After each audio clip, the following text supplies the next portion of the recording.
رب الحرام کی 10ویں تاریخ کی یہ 10ویں شب ہے۔ جو کچھ سوچ کے آیا تھا ان ساری باتوں سے صرف نظر کرتے ہوئے صرف ایک دو بات کو کم کر دیتے ہیں۔ غور سے سماعت فرمائیں۔ شان امام عالی مقام، شان امام حسین، احادیث کریمہ کی روشنی میں آپ نے بارہا سنا ہے، اور مجھ سے بیشتر آپ نے علامہ شمس الزمان صاحب قبلہ متعزل العالی کی زبانی بھی آپ نے واقعہ کربلا کو اختصار کے ساتھ سماعت فرمایا ہے۔ پھر کبھی انشاءاللہ سماعت فرمائیں گے، یا کل آنے والے جو خطیب ہیں ان کی زبانی آپ سماعت فرمائیں گے۔ لیکن آئیے کچھ باتیں جو ہٹ کر کے ہیں لیکن اسی سے جڑی ہوئی ہیں۔ ہٹ کے مراد یہ کہ جو عام طور پہ سننے اور سنانے میں نہیں آتی ہے اسے سماعت فرمائیں گی۔ آئیے ذرا غور سے سماعت فرمائیں۔ تمہیداً چل کلمات عرض کر رہا ہوں، پہلے اسے سماعت فرما لیں۔ فرمایا گیا کہ یہ کائنات کا جو نظام چل رہا ہے، یہ کائنات کا جو نظام چل رہا ہے یہ دو طرح کا نظام ہے۔ ایک ظاہری نظام ہے اور ایک باطنی نظام ہے۔ ایک ظاہری نظام ہے اور ایک باطنی نظام ہے۔ یاد رہے کہ شہنشاہوں کا شہنشاہ اللہ رب العزت ہے، تمام بادشاہوں کا بادشاہ اللہ رب العزت ہے، اور کائنات کو چلانے والا اللہ رب العزت کی ذات پاک ہے۔ اس لیے کہ وہی خالق ہے، وہی مالک ہے، وہی سب کچھ ہے۔ تو کائنات کا نظام جو چل رہا ہے وہ دو طرح کا ہے، ایک ظاہری نظام ہے اور ایک باطنی نظام ہے۔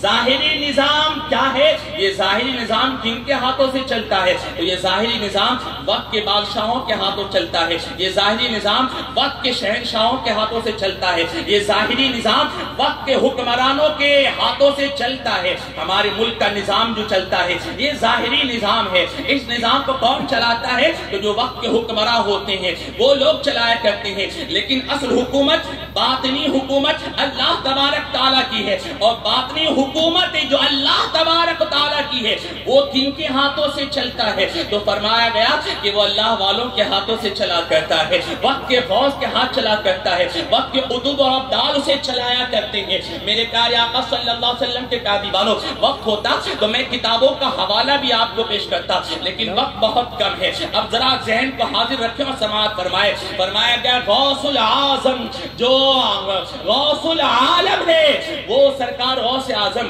رضی اللہ مولا تعالیٰ عنہ، جنہیں اللہ تبارک تعالیٰ نے مقام غوثیت پر فائز فرمایا، اور انہیں صرف غوث نہیں بلکہ غوث العالم بنایا۔ ذرا اس غوث کا مقام بھی سماعت فرما لے۔ وہ غوث اعظم رضی اللہ مولا تعالیٰ عنہ، آپ کہیں گے مولانا آج ذکر حسین کے موقع پر غوث اعظم کا مرتبہ سنا رہے ہیں، ان کی شان بیان کر رہے ہیں۔ نہیں یارو، آگے کی بات سمجھ میں آیا اس لیے میں سنا رہا ہوں۔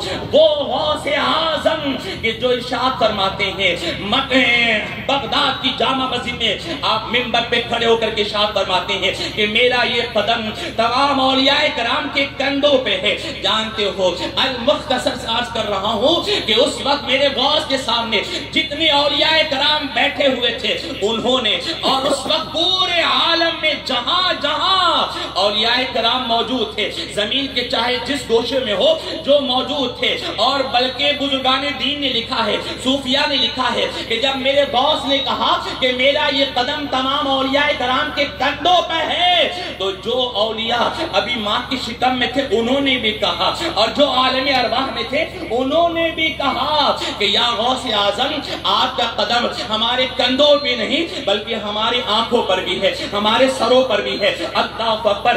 وہ غوث اعظم کہ جن کا قدم تمام اولیاء کرام کے کندھوں پہ ہے، اور جو بغداد کی جامع مسجد کے منبر پہ اعلان فرمائے تو دنیا کے گوشے گوشے کے تمام اولیاء کرام ان کے لیے اپنے گردنوں کو جھکا دے۔ اب مختصر میں سماعت فرمائے۔ کون غوث اعظم؟ وہ غوث اعظم کہ جن کے تعلق سے میرا امام کہتا ہے واہ کیا مرتبہ اے غوث ہے بالا تیرا، واہ کیا مرتبہ اے غوث ہے بالا تیرا، اونچے اونچوں کے سروں سے قدم ہے اعلیٰ تیرا، اور سر بھلا کیا کوئی جانے کہ وہ ہے کیسا تیرا، اولیاء ملتے ہیں آنکھیں وہ ہے طلبہ تیرا۔ یہ غوث کی شان ہے۔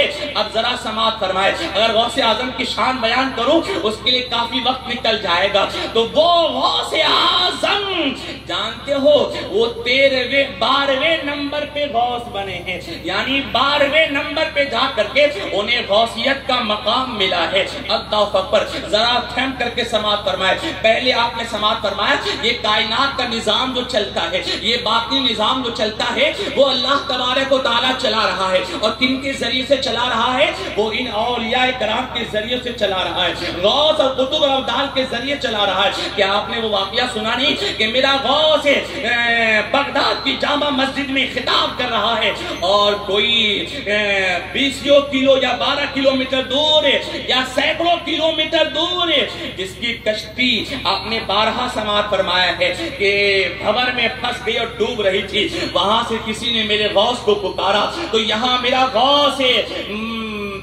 بغداد کی جامع مسجد میں بیٹھ کر کے یا بعض روایتوں میں آیا کہ مدرسے میں بیٹھ کر کے آپ نے اپنا ہاتھ بڑھایا اور وہیں سے ان کی ڈوبتی کشتی کو سہارا دے کر کے کنارے پہ لگا دیا ہے۔ یہ غوث اور قطب کا کام ہوتا ہے، وہ بیٹھا تو یہاں ہوتا ہے لیکن ان کی نظر کہاں کہاں ہوتی ہے وہ آپ نہیں سمجھ سکتے ہیں۔ اس لیے کسی نے کہا ہے نا کہ دیوانے کو جہاں دیکھ رہا ہے، دیوانے کو جہاں دیکھ رہا ہے، دیوانہ خدا جانے کہاں دیکھ رہا ہے، تو وہ غوث اعظم کی یہ شان ہے۔ اب ذرا سماعت فرمائے، 12ویں یا 11ویں نمبر پہ آپ غوث ہیں، اور بزرگوں نے لکھا ہے کہ غوث اعظم سے پہلے جو مقام غوثیت پر فائز تھے ان کا مرتبہ بلا شک و شبہ غوث اعظم سے اونچا مرتبہ ہے۔ اب غوث اعظم سے پہلے جو سب سے پہلے مقام غوثیت پر فائز کیے گئے وہ کون ہے؟ فرمایا وہ حضرت حسن عسکری ہے جو غوث اعظم سے پہلے مقام غوثیت پر فائز کیے گئے،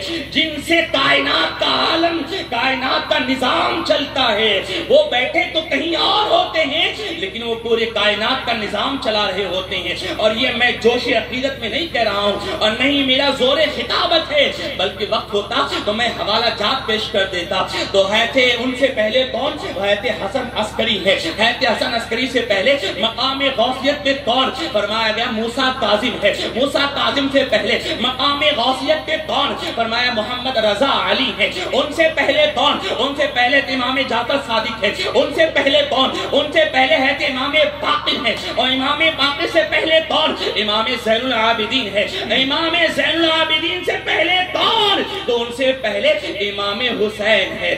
امام حسین ہے جو مقام غوثیت پر فائز تھے، وہ کربلا میں بیٹھ کر کے کائنات کا نظام چلا رہے تھے۔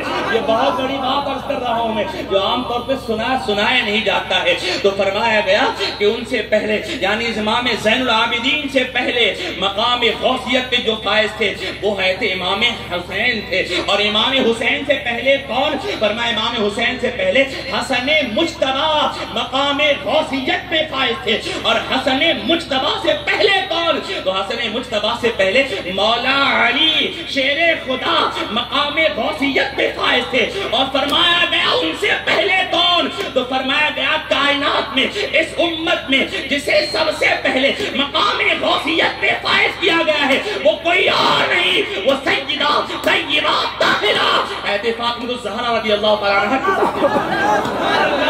عنہا کی سب سے پہلے جسے مقام غوثیت پہ فائز کیا گیا وہ کوئی اور نہیں، وہ سیدہ فاطمہ ہے۔ وہ اپنے گھر میں بیٹھ کر کے کائنات کا نظام چلایا کرتی تھی۔ میرے پیارے آقا صلی اللہ علیہ وسلم کے پیارے دیوانوں، تو سیدہ کائنات کی یہ شان ہے۔ یاد رہے کہ سیدہ فاطمہ الزہرا رضی اللہ تعالی عنہا کو سیدہ کائنات کہا جاتا ہے، یعنی حضور کی جو آل چلی ہے وہ سیدہ فاطمہ سے چلی ہے، سیدہ فاطمہ سے حضور کی آل چلی ہے۔ یاد رہے کہ مولا علی نے سیدہ فاطمہ کے بعد ان کے وصال کے بعد کئی اور نکاح آپ نے فرمایا، لیکن ان سے جو اولادیں ہوئی انہیں سید نہیں کہا جاتا ہے۔ سیدہ فاطمہ سے جو نسل چلی ہے اس نسل کو سید کہا جاتا ہے، اس لیے سیدہ فاطمہ الزہرا رضی اللہ تعالی عنہا کو سیدہ کائنات کہا جاتا ہے۔ مقام غوثیت پر اس امت کے سب سے پہلے جس کو فائز کیا گیا اس ذات کا نام سیدہ فاطمہ الزہرا رضی اللہ تعالی عنہا ہے۔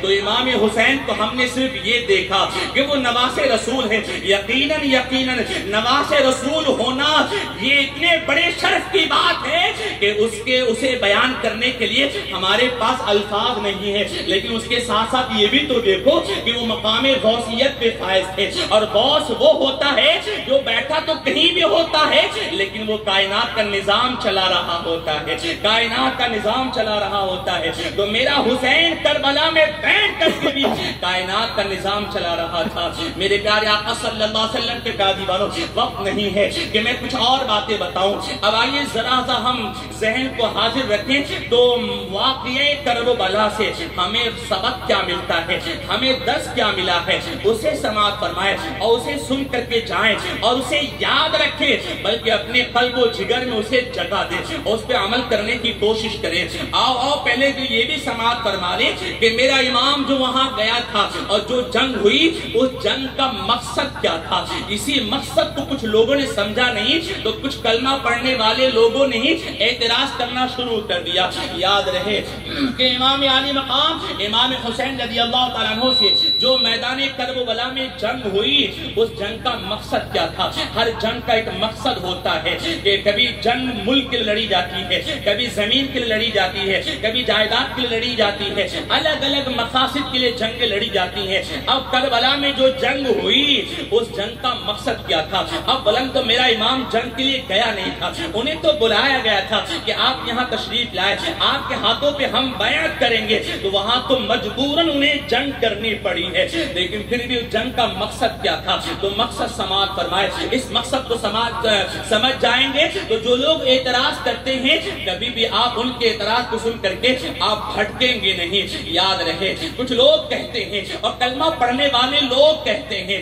اور یہ لوگ کون لوگ ہیں؟ تو یہ اہل حدث ہیں، یہ اہل حدیث ہیں، جنہیں اگر یہ کہوں تو کچھ بھی غلط نہ ہوگا، یہ خارجی لوگ ہیں جو کسی کو بھی نہیں مانتے سوائے اللہ تبارک و تعالیٰ کے۔ میرے پیارے آقا کے پیارے دیوانوں، تو یہ خارجی لوگ ہیں اور جو یہ کہتے بھی نظر آتے ہیں امام حسین کی جو جنگ تھی وہ تو خلافت کی جنگ تھی، امام حسین کی جو جنگ تھی وہ تو حکومت کی جنگ تھی، وہ تو اپنی حکومت اور خلافت لینے کے لیے گئے تھے۔ لیکن آؤ میں آپ کو بتاؤں کہ اگر میرے حسین کو خلافت کی ضرورت ہی کیا تھی، وہ تو مکہ میں مدینے میں بیٹھ کر کے خود ہی کائنات کا نظام چلا رہے تھے، انہیں حکومت کی ضرورت کیا تھی، انہیں خلافت کی ضرورت کیا تھی؟ تو جو لوگ کہتے ہیں جو امام حسین کی یہ جنگ خلافت کی جنگ تھی، نہیں یارو، خلافت کی جنگ اگر ہوتی تو میرے حسین کو مکہ سے چل کر کے کوفہ جانے کی حاجت نہیں تھی، میرا حسین مکہ میں ہی اپنی خلافت کا اعلان کر دیتا۔ تو کون تھا جو نواز رسول کے خلافت کی بیعت نہ کرتا، ان کی خلافت کا اقرار نہ کرتا؟ حضرت عبداللہ ابن زبیر نے تو کہا تھا کہ حضور آپ تشریف نہ لے جائیں، آپ یہی رہیں، اپنی خلافت کا اعلان کریں، ہم سب آپ کے دست حق پرست پر بیعت کریں گے۔ تو پتا چلا کہ امام حسین کو اگر خلافت لینی ہوتی تو انہیں مکہ سے کربلا جانے کی ضرورت نہیں تھی۔ تو پتا چلا کہ یہ جنگ خلافت کی نہیں تھی، یہ جنگ حکومت کی نہیں تھی، یہ جنگ کرسی اور اقتدار کی جنگ نہیں تھی، پھر کس چیز کی جنگ تھی؟ اللہ اکبر۔ اور آگے بڑھے، کیا امام حسین کو دولت کی ضرورت تھی؟ نہیں یارو، وہ امام حسین کہ جن کے تعلق سے میرے آقا نے ارشاد فرمایا کہ ان الحسن والحسین سیدہ شباب اہل الجنت، کہ میرا حسن و حسین یہ جنتی جوانوں کا سردار ہو۔ یارو جو جنتی جوانوں کا سردار ہو اسے مال کی ضرورت کیا ہے، اسے دھن کی ضرورت کیا ہے؟ تو پتا چلا کہ امام حسین نہ مال کے لیے وہاں گئے تھے، ان کے پاس تو اتنی دولت تھی، اللہ اکبر، جہاں وہ ٹھوکر مار دیتے وہیں سے خزانہ نکل جاتا۔ یہ ہمارا ایمان ہے، اعتقاد ہے، اس لیے کہ وقت کا غوث ہے، وقت کا قطب اور ابدال ہے۔ میرے پیارے آقا کے پیارے دیوانوں، پتا چلا کہ جنگ مال کی بھی جنگ نہیں تھی، کیا حسن و جمال کی جنگ تھی؟ یارو امام پاک کی جو زوجہ تھی نا وہ ایران کی شہزادی تھی، شہر بانو تھی، تو ایسی حسین و جمیل خاتون ان کی زوجہ ہے، پھر کسی اور کی کیا ضرورت تھی؟ تو نہ یہاں زن کی جنگ تھی، نہ زر کی جنگ تھی، نہ یہاں خلافت کی جنگ تھی، پھر جنگ کس بات پہ ہوئی؟ تو سن لو، میدان کربلا میں جو جنگ ہوئی ہے وہ صرف اسلام کی بقا کی جنگ تھی، اسلام کی بقا کی جنگ تھی، حسینی کردار کے خاتمے کی جنگ تھی، نو باللہ مذالک یزیدی کردار کے خاتمے کی جنگ تھی۔ اسلام کی اصل صورت کو جو یزید مٹانا چاہتا تھا، مس کرنا چاہتا تھا، میرا حسین اسی اصل صورت یعنی اسلام کی اصل صورت کو اپنے خون جگر سے قربانی دے کر کے اسلام کی اصل صورت دنیا کے سامنے پیش کرنا چاہتا تھا۔ تو یہ جنگ جو ہوئی تھی وہ اسلام کی بقا کی جنگ تھی، اور سچ یہ ہے، سچ یہ ہے اور حقیقت یہی ہے کہ اگر حسن مجتبی اگر اپنی خلافت کا تاج حضرت امیر معاویہ کو اگر سخاوت کے طور پہ نہ دیتے اور میرا حسین میدان کربلا میں اپنا سب کچھ نہ لٹاتا تو آج نہ خانے کعبہ کا طواف ہوتا، نہ مسجدوں میں اذانیں ہوتی، نہ مصلوں پہ نمازیں ہوتی، اور نہ ہی منبر و منبرات پہ قال اللہ قال رسول ہوتا۔ یہ جو کچھ ہے یہ امام حسین کی قربانیوں کا نتیجہ ہے، یہ ان کی قربانیوں کا ثمرہ ہے کہ دین ہم تک پہنچا ہے۔ خانے کعبہ کا طواف ہو رہا ہے تو انہیں کی قربانیوں کا ثمرہ ہے، ورنہ وہی یزید جسے لوگ کچھ امیر المؤمنین کہتے ہیں، وہی یزید جس نے نعوذ باللہ خانے کعبہ پر منجنیق کے ذریعے سے حملہ کروایا تھا، اسے یہ لوگ اپنا خلیفہ مانتے ہیں، امیر المؤمنین مانتے ہیں، اور